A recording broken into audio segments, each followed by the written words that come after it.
안녕하세요, 농노입니다. 러스트 11월 업데이트 소식입니다. 먼저 첫 번째로 편의성 패치입니다. 아이템 상자에 정렬 기능이 추가되었습니다. 아이템 박스에 어댑터를 장착하면 이렇게 톱니바퀴 모양의 아이콘이 생기는데, 이때 어댑터에 전기를 공급하면 이렇게 정렬 기능이 활성화됩니다.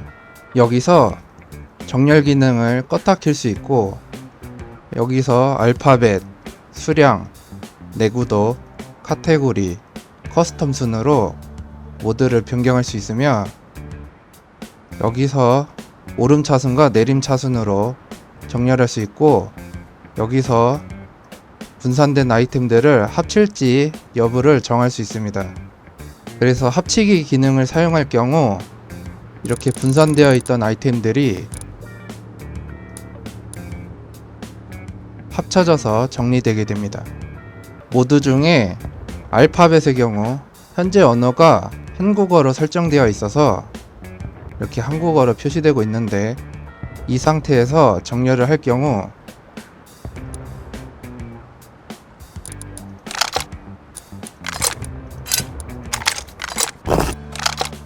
가나다 순으로 정렬이 되고, 언어 설정을 영어로 하고 정렬을 할 경우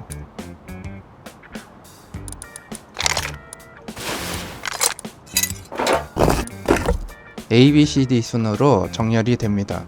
수량은 아이템의 수량에 따라 정렬을 하는 것인데, 이 항목을 통해서 수량이 많고 적음 순으로 정렬을 할 수 있습니다. 내구도는 무기나 방어구와 같은 내구도가 있는 아이템들을 기준으로 남은 내구도의 높고 낮음에 따라 정렬이 되는 방식인데, 여기서 내구도가 높은 순이나 낮은 순으로 정렬할 수 있습니다. 카테고리는 무기나 방어구 등 해당 아이템들의 카테고리별로 정렬되는 방식이며, 커스텀의 경우 스냅샷을 찍으면 옆에 배치도가 뜨는데, 이후 다른 정렬 방식을 쓰다가 커스텀 정렬을 사용하면 이 배치도대로 정렬이 되는 기능입니다. 이 부분의 경우 이런 식으로 상자를 정리해 놓고 해당 정렬 기능을 통해 이 모습 그대로 정렬이 되게끔 해보려고 했으나,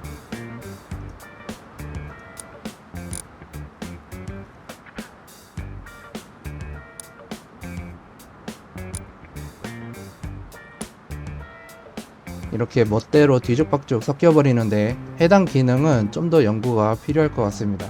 추가로 DLC를 통해 얻을 수 있는 이들 아이템 박스들은 어댑터에 전원을 연결해도 이렇게 정렬 기능이 적용되지 않는데, 이 점도 참고 바랍니다.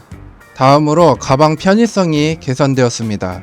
인벤토리가 가득 차 있는 상태에서 바닥에 떨어진 아이템들을 주울 경우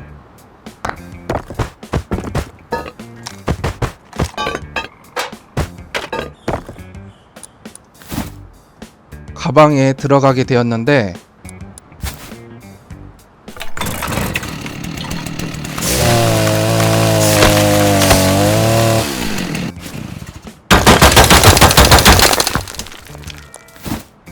이렇게 자원을 채집하거나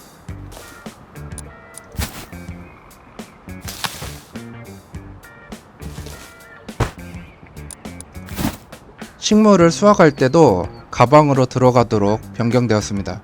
다음으로 엘리베이터의 편의성이 개선되었습니다.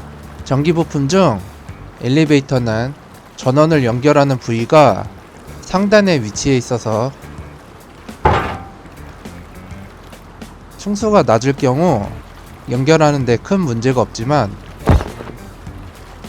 5층 높이로 설치를 하면 사다리나 계단을 통해 올라가서 전원을 연결해야 했기 때문에 설치할 때 상당히 불편했는데, 이번 패치를 통해 전원의 연결부가 이렇게 엘리베이터의 하단으로 변경돼서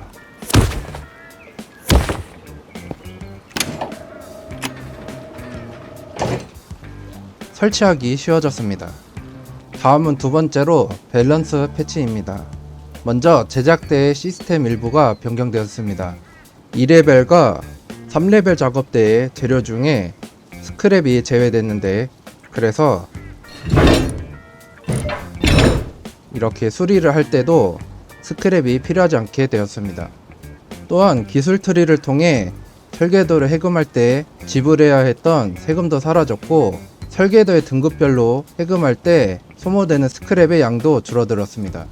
그래서 1티어는 20개에서 15개로 줄어들었고, 2티어는 75개에서 30개, 3티어는 125개에서 60개, 4티어는 500개에서 120개 등 상당히 많은 양이 감소하였는데, 이로 인해 기술 트리를 통해서 설계도를 해금하는 것이 좀 더 쉬워졌습니다. 이와 더불어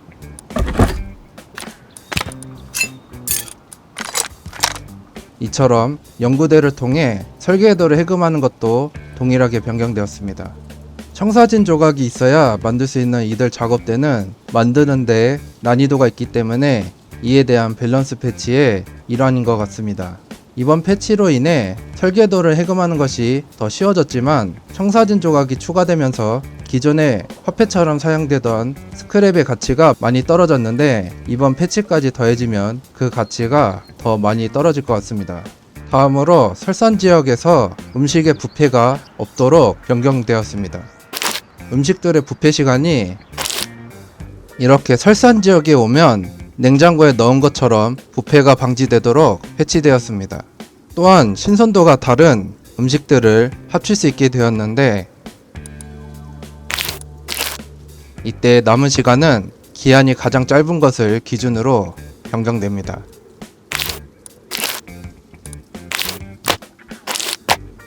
다음으로 미니콥터와 스크랩 헬기에도 플레어가 추가되었습니다. 사용법은 기존의 공격 헬기와 마찬가지로 우클릭을 해서 사용할 수 있고,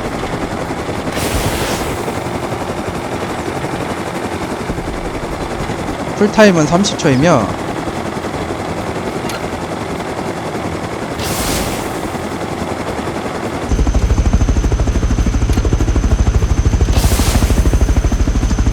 이렇게 각각 계기판에 점등되는 불빛을 통해서 플레이어의 장전 여부를 알 수 있습니다. 열기구의 경우에는 플레이어가 없는데, 기존에는 이 플레이어를 던지는 것으로 유도 미사일을 회피할 수 있었으나, 이번 패치를 통해 유도 미사일을 교란할 수 없게끔 변경되었습니다. 다음으로 파란색 키카드는 더 이상 전초기지에서 판매하지 않으며, 우물에 있는 NPC는 이제 더 이상 반자동 권총을 판매하지 않고, 판매하는 잭해머의 가격이 기존에 비해서 대략 30개 정도 올랐습니다. 다음은 세 번째로 기타 사항입니다. 먼저 카고십과 여객선 터미널에 CCTV가 추가되었습니다. 이에 대한 코드는 다음과 같으며, 이들 코드를 입력해서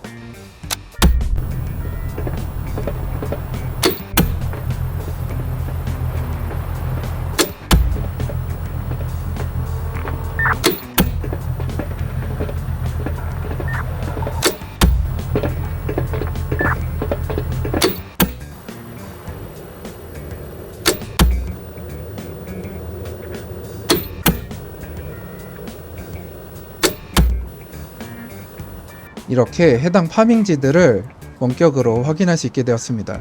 하지만 카고십의 경우 이렇게 맵에 카고십이 없으면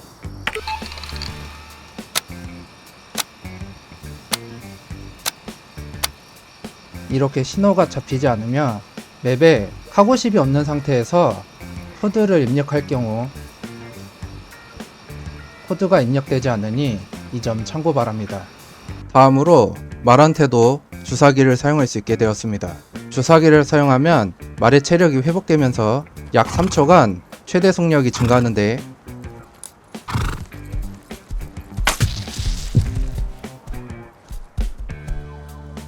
대략 시속 13km 정도 증가하는 걸로 보입니다.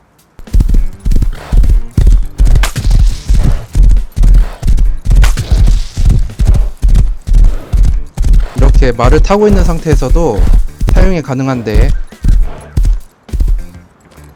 이런 식으로 이동하면서 말을 회복시키고 순간적으로 속도를 높이는 식으로 사용할 수 있습니다.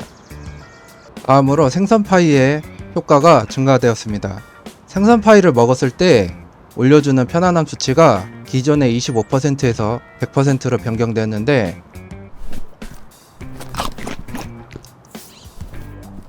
이로써 파이를 먹고 혼자서도 체력을 완전히 회복할 수 있게 되었습니다.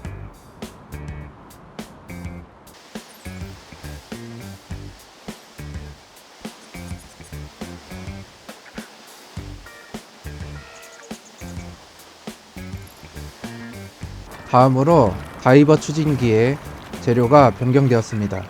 추진기를 제작할 때 필요한 재료 중 기존의 고품질 금속 15개에서 금속 저가 150개로 변경되었고, 어촌에서도 구입할 수 있도록 변경되었습니다.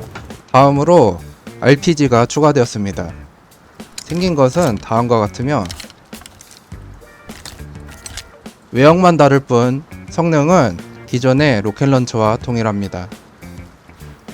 하지만 이렇게 보시는 것처럼 로켓런처보다 조준기가 좀 더 직관적이기 때문에 사용하는 것은 이 RPG가 좀 더 나은 것 같습니다.